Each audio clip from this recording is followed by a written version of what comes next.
खामोश वाकयात में नए आने वाले दोस्तों से गुजारिश है कि चैनल को जरूर सब्सक्राइब करें और बेल आइकन पर जरूर क्लिक करें ताकि हर नई आने वाली वीडियो का नोटिफिकेशन आपको बर वक्त मिल सके। तो चलते हैं आज के एपिसोड की जानिब। इसकी वजह से तुम्हारे हवास बहाल नहीं हो रहे। ये मुझे अहमद के कैबिनेट से मिला है। मैं नहीं जानता ये उसके पास कैसे गया है और ना ही इस बारे में मैं तुमसे कोई सवाल कर रहा हूँ। यहाँ तक कि मैंने तुमसे तब भी कोई सवाल नहीं किया जब तुम्हारे ऊपर कई सवाल उठ रहे थे। तुम अगर ये समझ रही हो कबीर अंधा है तो कबीर अंधा नहीं है। मेरी मोहब्बत की वस्त है कि मैं तुम्हें समेट लेना चाहता हूँ, मगर तुम मेरी मोहब्बत की छाँव में आना ही नहीं चाहती। वो बोला, लहजा सख्त था, कड़क था, नैन का दम सा निकल रहा था, उसकी सांसें अटक गई। उसने ब्रेसलेट को हाथ में थामा। मेरे हाथों से गिर गया था ये। बस चुप। कबीर ने हाथ उठाकर उसे टोक दिया। नैन शर्मिंदगी की गहराई पर थी। मैंने कहा ना, मैंने तुमसे कोई सवाल नहीं करना, यानी मैं तुमसे कुछ भी नहीं जानना चाहता था। तब जब मैंने तुम्हें किसी गलत इकदाम से बचा लिया जिसकी बिना पर तुम अपने हवासों में नहीं थी, तब तुम्हें याद आया कि तुम मुझे कुछ बताओ। तुम मुझे कुछ नहीं जानना। अब सो जाओ, मुझे सुबह जल्दी जाना है, कबीर ने कहा और लेट गया। कबीर, नैन की सिसकी निकली। नैन, तुम चाहती हो मैं रूम चेंज कर लूं?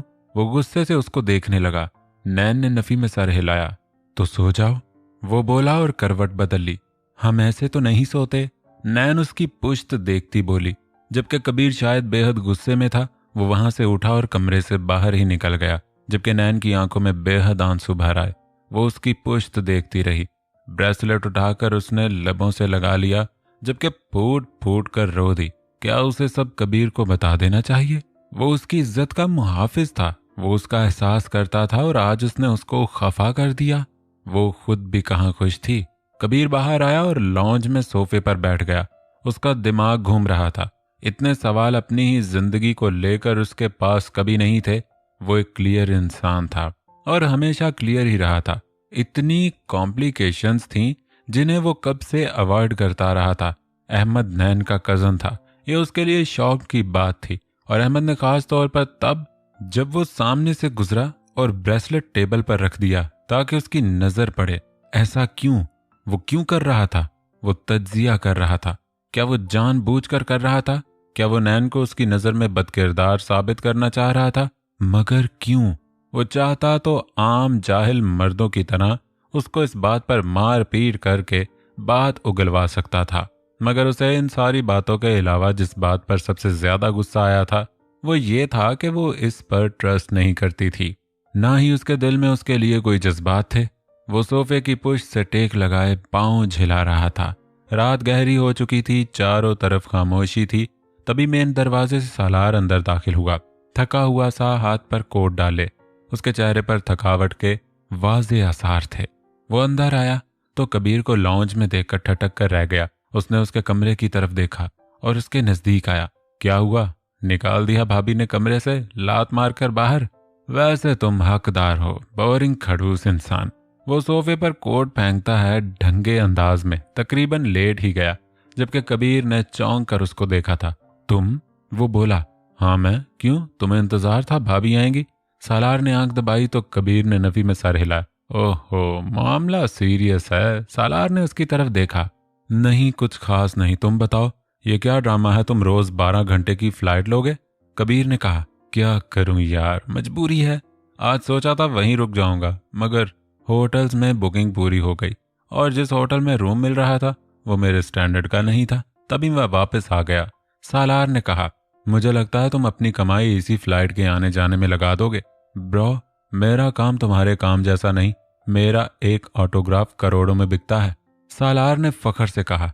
हाँ, और घर में मुर्तजा साहब के जूते भी करोड़ों में लगते हैं। कबीर ने मजाक उड़ाया। तादाद में कह रहा हूँ, वो डिटाई से कह कहा लगा उठा। कबीर को हंसी आ गई। यार बहुत थक गया हूँ, दिल कर रहा जबरदस्त खाना खाऊं। सालार ने कबीर की तरफ देखा। मुझे भी भूख लगने लगी है। कबीर ने उसकी तरफ देखा। इस वक्त मम्मा को उठाना यानी मुर्तजा साहब की जूतियों की तादाद में इजाफा है, सालार ने कहा अफसोस से। क्यों, तुम्हारी बीवी नहीं है? कबीर ने उसे छेड़ा। इस बात से बातचीत करके दिमाग जरा बेहतर हुआ था। लो, वो मुझे मुंह ही कब लगाती है। वो मीसनी सी शक्ल बनाकर बोला। भाभी को उठा लेते हैं, जाग ही रही होंगी, उनके सैयां तो बाहर मर रहे हैं। सालार अपनी जगह से उठा। नहीं, कबीर ने सख्ती से कहा। ओफ, कितने घटिया हो तुम, कैसे बीवी की हिमायत में बोले हो। सालार ने मुक्का बनाया। मुझे उसके हाथ का कुछ नहीं खाना, कबीर ने कड़क लहजे में कहा। मेरे भाई, ये अनाबाद के लिए उठाकर रख, अभी भूख का कुछ करो, क्या फायदा ऐसी जिंदगी का। बीवी भी हो, भाभी भी हो, मगर पेट में कुछ खाने के लिए ना हो। वो अपने डरामों पर उतर गया। कबीर ने साफ हरी झंडी दिखाई। तुम्हें याद है जब हम छोटे थे तो मम्मा बाबा के सोने के बाद हमें भूख लगती थी तो हम आरिस को उसके बिस्तर से खींच लेते थे, क्योंकि अंडा सिर्फ उसे ही बनाना आता था। सालार को हंसी आ गई और उसने सर हिलाया। और मेरा जैन के बिना निवाला नहीं उतरता था और हम चारों अंडा पराठा आधी रात को मजे से खाते थे। वो पिछली बातें याद करते हंसे और एक दूसरे की शक्ल देखने लगे। सालार की आंखों की शरारत बता रही थी वो कुछ कर देने वाला है। सालार, वो शादीशुदा है, कबीर ने उसको झिड़का। साला सबसे ज्यादा मजे में है। सालार ने शर्ट के बाजू फोल्ड किए। सालार, किसी ने देख लिया, इस तरह कौन झांकता है किसी के रूम में। कबीर को सख्त शर्मिंदगी हो रही थी। वो उसके पीछे उसको रोकने के लिए बढ़ा। मेरी जान, सालार मुर्तजा। उसने विंक दी और आराम से ड्रायर से उसके रूम की चाबी निकालकर उसने रूम अनलॉक किया। कबीर के तो पसीने छूट रहे थे, जबकि सालार पेट पर हाथ रखे हंसी रोक रहा था। घटिया इंसान, बहन है हमारी अंदर। कबीर ने उसकी कमर में मुक्का मारा। अल्लाह की कसम, मैं बहन को नहीं देखूंगा, सालार ने कहा। सालार, मैं रोक रहा हूं, रुक जाओ। कबीर ने उसका हाथ खींचा।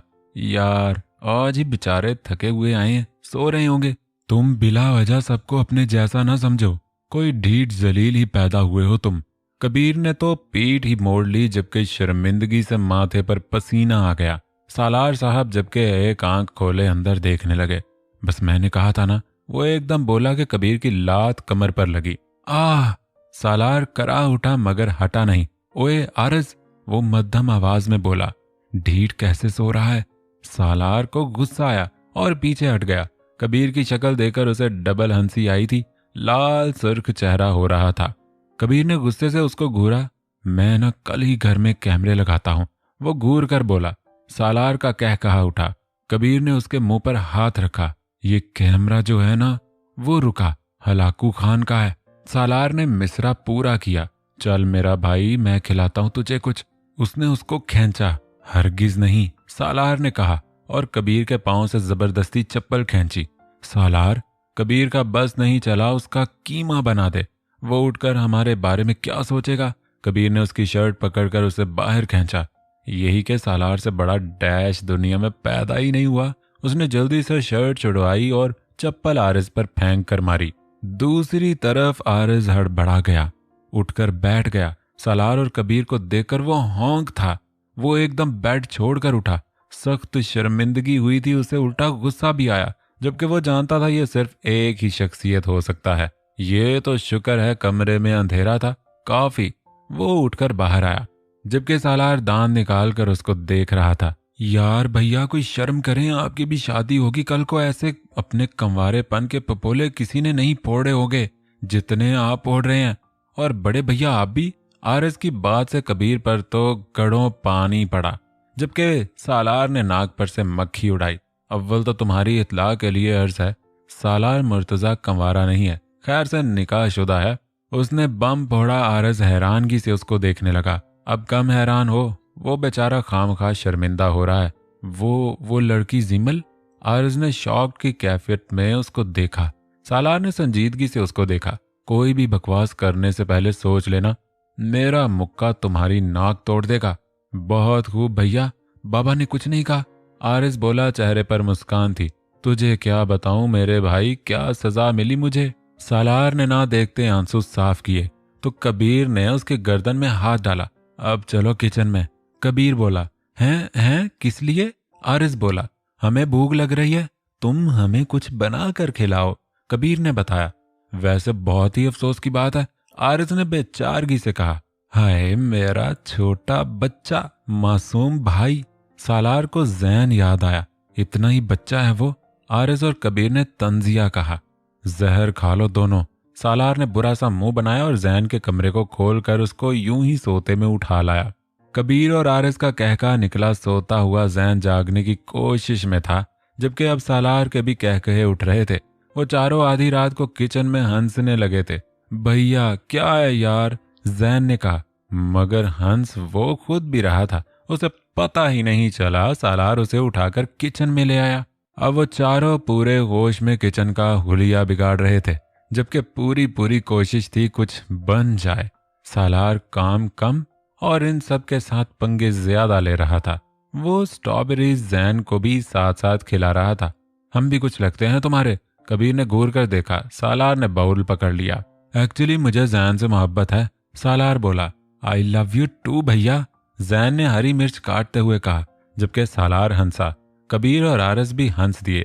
अलबत्ता सबसे पराठा नहीं बन रहा था। आरिस ने पराठे का हलवा बना दिया, जबकि अंडे में बेहद मिर्चें डालकर सालार अब कबीर के मुक्कों से बच रहा था। किचन के कह कहे बाहर जाने लगे। प्यास की वजह से वो उठी और कुछ चिचकती हुई रूम से बाहर निकल गई।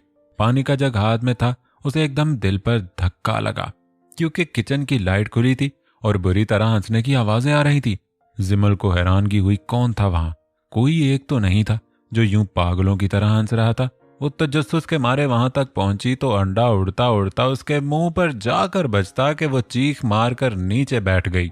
इन चारों ने उसकी तरफ देखा, जो कि जमीन पर बैठी थी। Oh shit!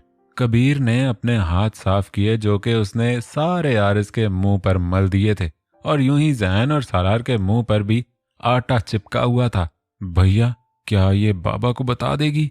जैन ने फौरन सालार के कान में घुसकर पूछा।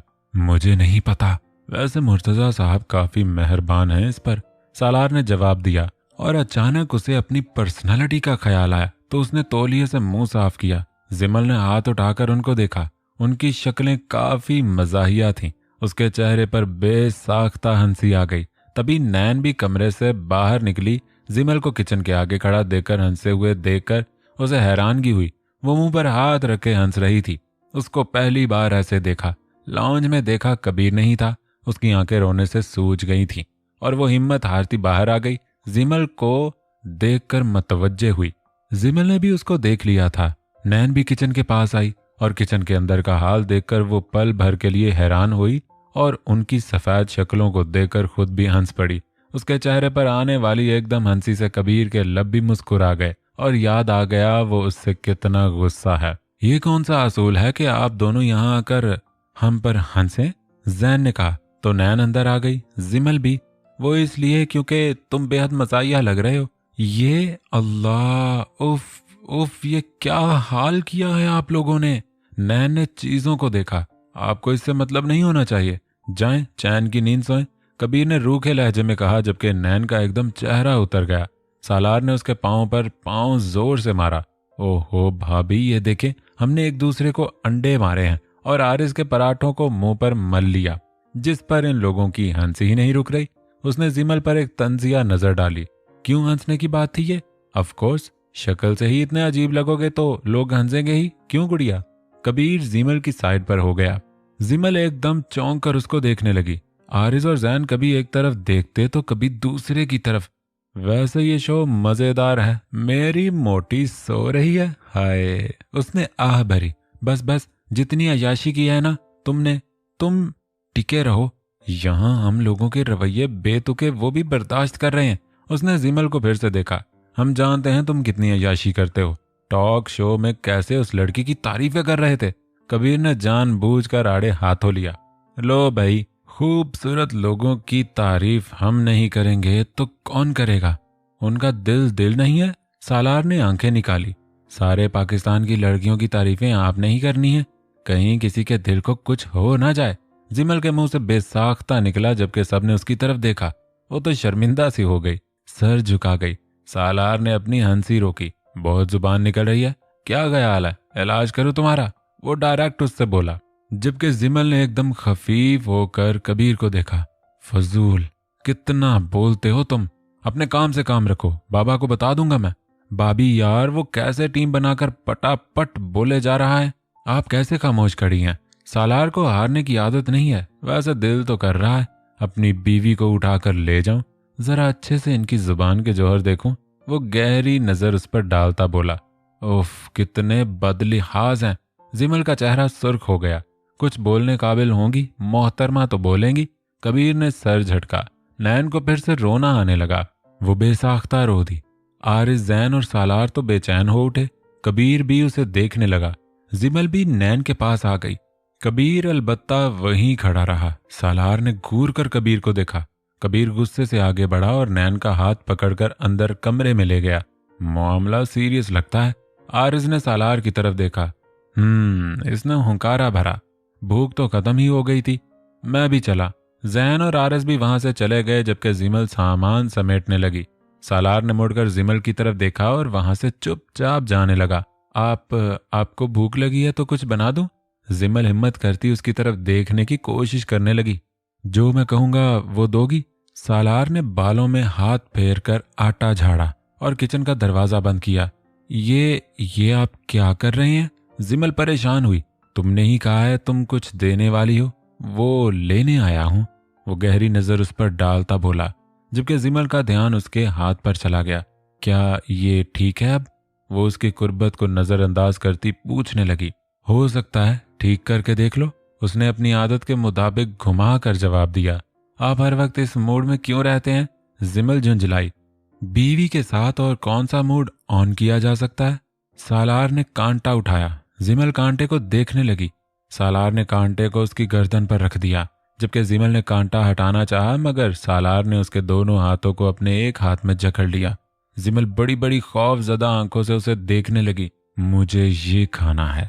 सालार के अल्फाज जिमल के वजूद को कपकपा गए। उसे अपनी गलती का एहसास हुआ कि उसने ऐसा क्यों कहा। खुद भी चली जाती। सालार ने कांटे पर जोर दिया। जिमल की सी निकली और उसने आंखें बंद कर ली, जबकि सालार कांटे के निशान पर जो उसकी गर्दन पर बन गया था उस पर झुका और पूरी शिद्दत से जिमल को बहकला दिया। वो हड़बड़ा गई, जबकि सालार बेताब सा लग रहा था। जिमल उसको रोकना चाहती थी मगर रोक नहीं पा रही थी। उसने उसकी गाल पर हाथ रखा, जबकि सालार के दांत उसे कुपते हुए महसूस हुए। यानी अगर वो उसे दूर करने की कोशिश करेगी तो वो उसे तकलीफ देगा। वो हैंडसम दिलकश मर्द उसके बेहद नजदीक था। उस पर अपने लम्स की छाप छोड़ता जा रहा था। जिमल के हवास मुअत्तल हो रहे थे और अचानक दरवाजे पर अफशीन को देखकर जिमल की आंखें खुल गई। अफशीन की तो हालत ऐसी थी कि काटो तो बदन में लहू नहीं। जिमल ने जबरदस्ती सालार को दूर करना चाहा। सालार पहले पहले तो हटा नहीं, जबकि जब जिमल ने घबराकर मजीद उसे धकेला, सालार ने उसकी गर्दन में ही दांत काट दिए। ये गुस्सा था, ये हमेशा की तरह बेइज्जती का एहसास कि वो उसे धुतकार देती थी। जिमल की चीख निकली जिसे सालार के हाथ ने दबा दिया। वो दूर होकर उसको देखने लगा, जबकि अंगूठा जख्म पर था। हकीकत तो यह है कि मुझसे तुम्हारे बिना किसी होटल में रहा नहीं जा रहा। तुम्हें देखने की आरजू मुझे 12 घंटे के सफर पर मजबूर करती है। वो नरमी से स्कॉट खड़ी जिमल की सांसों में उथल पुथल मचा गया, मगर कुछ ही देर में दूर हुआ। मुस्कुरा दिया जैसे आज वो मुतमईन हो उसकी गर्दन पर मोहब्बत की मोहर लगाई थी। भले मुकाबिल को तकलीफ उठानी पड़ी थी, मगर ये स्टैम्प था जो सालार को पसंद आया था। वो उसके बाल तपतपा कर मुड़ा। अफशीन भी पीछे छुप गई। सालार कोट उठाकर ऊपर चला गया। जिमल के वजूद ने हरकत की। खुद को बचाने के लिए वो वहां से भाग जाना चाहती थी, मगर जिमल का हाथ अफशीन ने जकड़ लिया और उसे घसीटती हुई वो अपने पोर्शन में ले जाने लगी। जिमल का बस नहीं चला चीख चीख कर उसे बता दे कि वो उसे बचा ले, मगर वो पुश्त फेरे सीढ़ियां चढ़ रहा था, जबकि जिमल को अफशीन ने घसीट कर दोबारा उसी अंधेरे वाले कमरे में ले आई जहां अदील रहता था। उसे जमीन पर फेंक कर वो जिमल को देखने लगी। वाह, उसने उसे घटिया घटिया गालियां दी। बाजारू औरत। अफशीन ने उसके मुंह पर थप्पड़ खींच मारा। मैडम मुझे मत मारो। जिमल रोने लगी। तुझे तो जमीन में गाड़ दूंगी, तू यहां से दफा हो जा। अफशीन ने उसके बाल खींचे। उम्मीद करता हूं दोस्तों आपको एपिसोड पसंद आई होगी। आप लोगों को चाहिए कि लाइक्स ज्यादा से ज्यादा दें और कमेंट्स भी दिया करें प्लीज। आप लोगों के कमेंट्स क्यों नहीं आते? बहुत थोड़े से चुने मुने से कमेंट्स आते हैं। प्लीज कमेंट्स भी जरूर किया करें और ज्यादा से ज्यादा लाइक्स दिया करें। मिलते हैं नेक्स्ट एपिसोड के साथ। अपना भरपूर सा ख्याल रखिएगा। अल्लाह हाफिज।